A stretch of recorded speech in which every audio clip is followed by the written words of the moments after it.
Friends, के unique classes में आपका स्वागत है।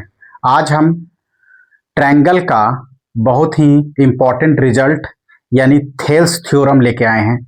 थेल्स थ्योरम का अदर नाम भी है, उसको कहते हैं बेसिक प्रोपोर्शनल थ्योरम। सिंपल, ये 10th का इम्पॉर्टेंट चैप्टर है। हम इसको प्रूफ भी करेंगे कि कैसे इसका रिजल्ट क्या होता है, वो भी प्रूफ करेंगे। मतलब पहले स्टेटमेंट पढ़ लेते हैं, उसके क्या कहता है। जैसे कहा, if a line is drawn parallel to the side of a triangle to intersect the other two sides in distinct point, the other two sides are divided in same ratio. इसका कहने का ये मतलब हुआ कि कोई ट्रायंगल है, simple ध्यान रखिएगा, कोई ट्रायंगल है, यानी ट्रायंगल ये है, ए है, बी है और सी है। तीन साइड है, ए बी, बी सी और ए सी। किसी एक साइड के पैरेलल, किसी एक साइड के पैरेलल मतलब अगर बी सी है, इसके पैरेलल ये होगा, इसके पैरेलल यानी बी सी के पैरेलल कोई लाइन ड्रॉ करते हैं जो अदर दूसरा दो साइड डिफरेंट पॉइंट पर, यानी यहां डिस्टिंक्ट पॉइंट के डिफरेंट पॉइंट पर इंटरसेक्ट करता है। यानी डिफरेंट पॉइंट, इसके अलावा जिसके पैरेलल है उसको छोड़ के अदर दो साइड पर वो डिफरेंट पॉइंट पर इंटरसेक्ट करता है। मतलब ये डी और ई, मतलब ए बी है जो डी पॉइंट पर इंटरसेक्ट करता है और ए सी है जो ई पॉइंट पर इंटरसेक्ट करता है। तब इसका रिजल्ट क्या है, कहता है कि इसका जो डिवाइड करने का रेशियो होगा, मतलब ए डी बटे बी डी बराबर ए ई बटे ई सी सेम होगा, ये बात कर रहा है। यानी ए डी बटे D B is equal to A E बटे ई सी होगा। यही यानी ये हमको गिवन क्या है, D E parallel to B C, और हमको प्रूफ क्या करना है कि इसका रेशियो जो होगा ए डी बटे डी बी बराबर ए ई बटे ई सी। सिंपल यही बात कर रहा है। चलिए आते हैं, ये आते हैं, पहले एक कंस्ट्रक्शन करते हैं। कंस्ट्रक्शन करते हैं। क्या कंस्ट्रक्शन करते हैं जी? देखिए कंस्ट्रक्शन क्या करते हैं कि एक लाइन ड्रॉ करते हैं बी से ई तक और डी से सी तक। यानी लेट्स अ लाइन ड्रॉ कहां से, डी से सी तक एंड बी से एफ। यानी एक लाइन ड्रॉ करते हैं। लाइन कैसा ड्रॉ करते हैं, ये वाला, ये और ये मतलब एक लाइन ड्रॉ करते हैं D C and B F, यानी D C and B F. अब देखिए इसको ऑब्जर्व करिए, थोड़ा सा ये मिटा देते हैं। अब इसको थोड़ा ऑब्जर्व करिएगा, क्या कह रहे हैं। ट्रायंगल बी डी एफ में, B D F and triangle D F D, कौन सा, डी ई, अच्छा डी ई है, ये सॉरी ई है ना। देखिए डी ई सी और डी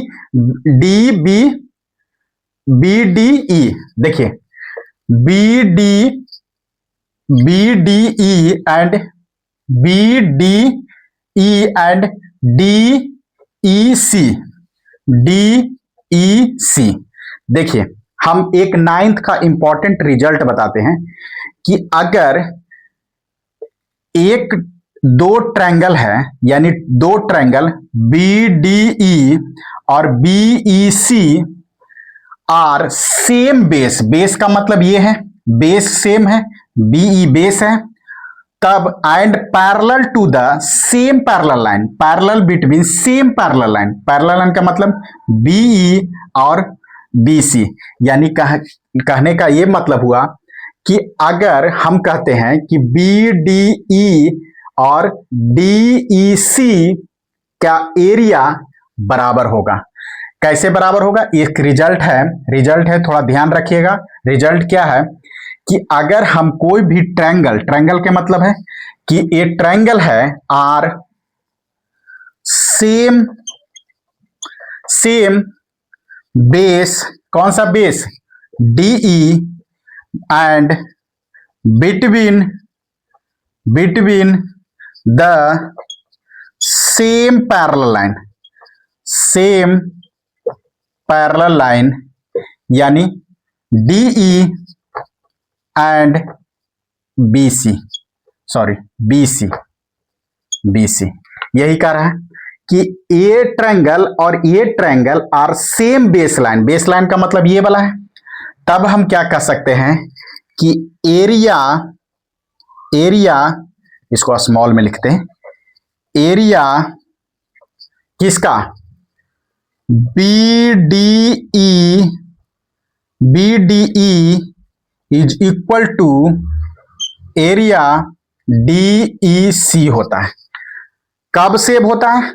जब बेस सेम होगा और दोनों पैरेलल लाइन के बीच में लाइज होता है, तब एरिया ट्रायंगल का एरिया क्या होता है?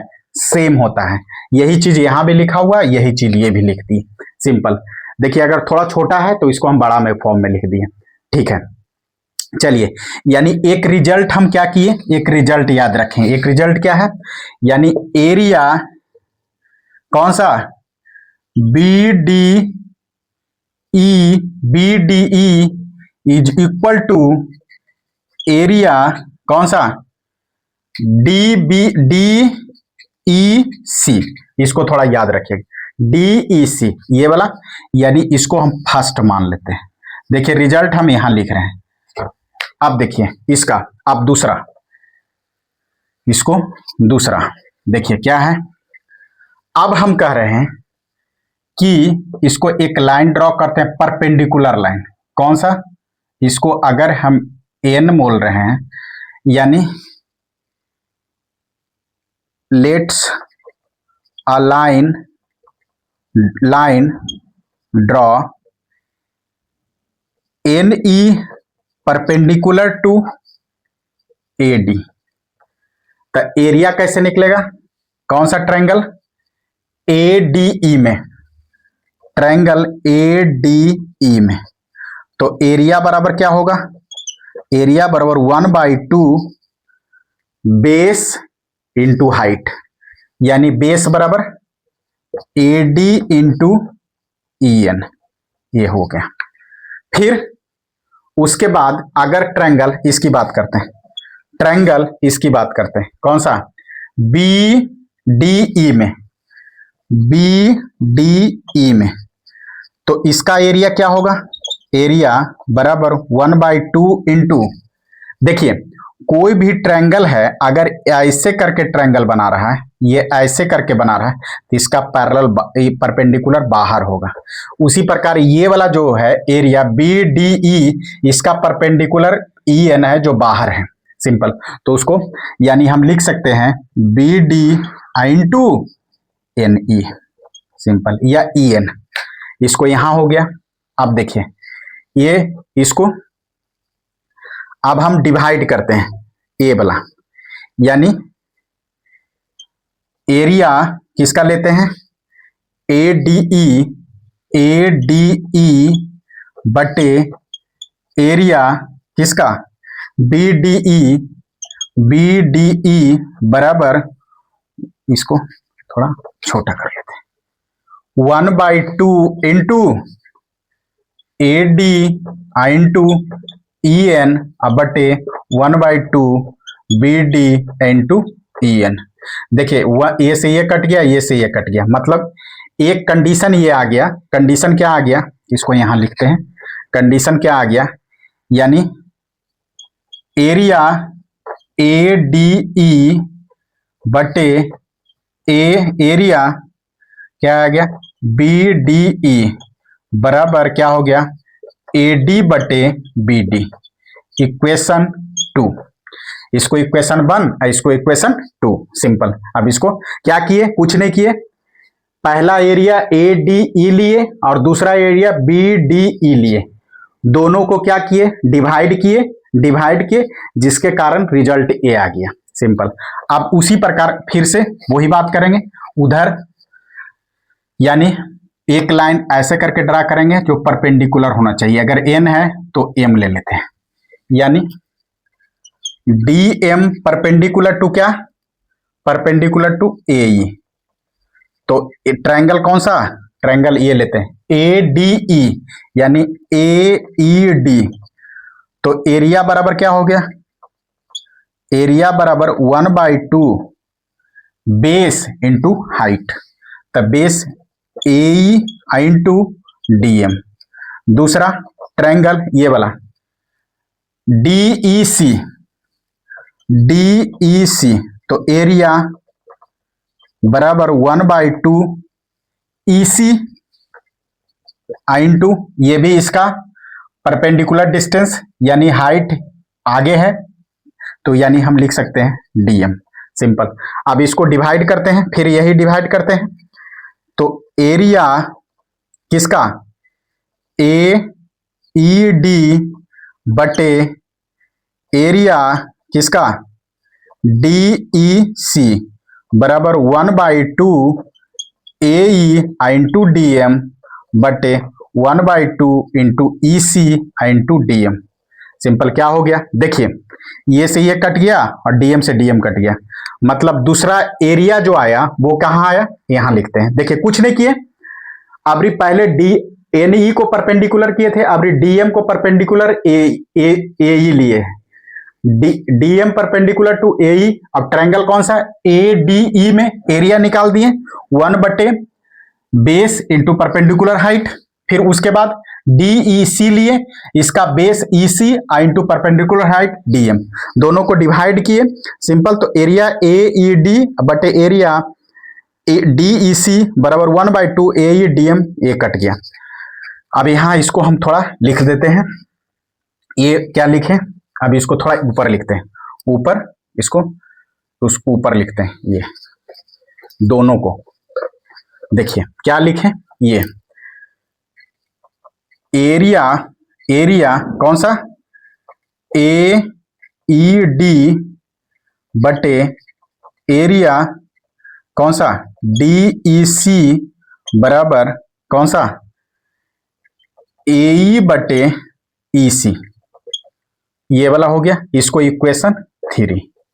अब थोड़ा सा ध्यान से देखिएगा, देखिए इक्वेशन 1 ये है, इक्वेशन 2 ये है और इक्वेशन 3। देखिए इक्वेशन 2, अब देखिए, देखिए पहला AD कौन सा एरिया BDE और DEC इक्वल है, क्यों, क्योंकि देखिए इसके डिनोमिनेटर में BDE है और DEC है। अगर ये दोनों इक्वल, ये दोनों इक्वल, तो ऑटोमेटिक है कि ऊपर वाला भी इक्वल होगा, तो मतलब ये बराबर ये होगा। क्यों, देखिए हम लिख देते हैं equation 1, 2 and 3 are equal by the equation किससे 1 से। कैसे, देखिए DEC और BDE इक्वल होगा, क्यों, अगर ये डिनोमिनेटर इक्वल है तो नोमिनेटर ऑटोमेटिक है कि इक्वल होगा, जब ये दोनों इक्वल होगा तो ऑटोमेटिक है कि ये और ये दोनों इक्वल होगा। यानी हम लिख सकते हैं कि AE, यानी हम लिख सकते हैं ऐसे कि मतलब ये वाला AED बटे AR DEC बराबर क्या, एरिया कौन सा ADE बटे एरिया BDE, ये लिख सकते हैं बाई किससे, इक्वेशन 1 से। अगर ये दोनों इक्वल, यानी हेंस कौन सा AE बटे EC बराबर AD बटे BD। देखिए थोड़ा सा समझने की कोशिश करिए, हम क्या बोले हैं कि पहले ये वाला इक्वल होगा, तो अगर ये दोनों का डिनोमिनेटर इक्वल होगा तो नोमिनेटर ऑटोमेटिक है कि इक्वल होगा। जैसे हम कहें कि 3 बटे x बराबर 2 बटे, ये ऐसे लिखें, सॉरी इसको समझाने की कोशिश थोड़ा कर रहे हैं। जैसे हम कहते हैं कि x बटे 3 बराबर 22 बटे 3, तो देखिए ये 3 अगर कट गया तो x बराबर 22 होगा कि नहीं होगा, हाँ होगा। तो सिंपल यही बात कर रहा है कि अगर नोमरेटर और डिनोमिनेटर है, दो में है, तो डिनोमिनेटर दोनों का सेम है, तो नोमरेटर ऑटोमेटिक है कि सेम होगा, तो ये दोनों क्या होगा, सेम हो जाएगा। जब ये दोनों सेम, तो एलएचएस अगर सेम हो गया तो आरएचएस ऑटोमेटिक है सेम, यानी हेंस प्रूव्ड। अगर वीडियो अच्छा लगा तो thank you watching the video. बंद कर दा। हाँ।